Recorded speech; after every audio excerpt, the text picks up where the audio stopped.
बिस्मिल्लाहिर्रहमानिर्रहीम। मैं हाँ तुहाडा मुहम्मद वसीम शहजाद और तुसीं देख रहे हो मेरा यूट्यूब और फेसबुक लाइव। दोस्तों, इसराइल दे विच अज एक बहुत ही अफसोसनाक खबर आई है जिदे अंदर एक ट्रक इसराइल तो आया जिदे विच 80 फलस्तीनियां दियां लाशां जिहड़ियां ने वो बरामद होईयां ने।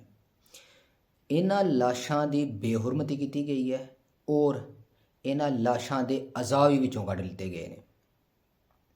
ये लाशां लिया के रफा दे इलाके दे विच उन्हां दी तदफीन की गई है, एक इजतमाही कबर बनाई गई है।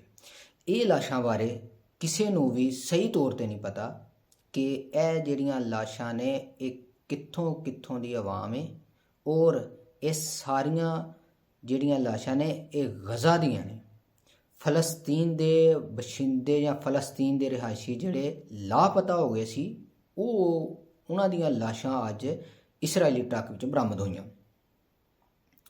और दूसरी तरफ देख लो, इसराइल दी रियासती दहशतगर्दी जारी है जिहदे विच उन्होंने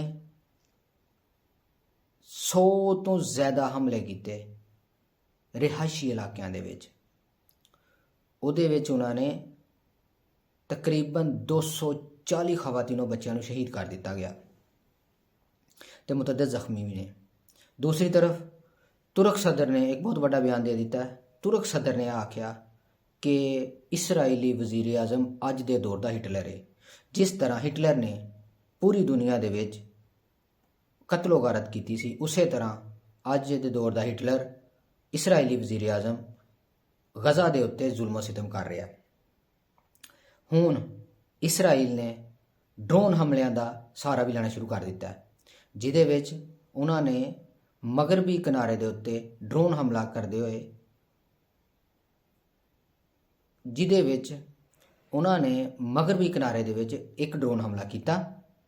उहदे विच 6 फलस्तीनी खवातीनों बच्चे जिहड़े ने शहीद हो गए। और इसराइल दे अज एक बयान आया इसराइली तिब्बी माहिरीन का जिहदे विच उन्होंने कहा कि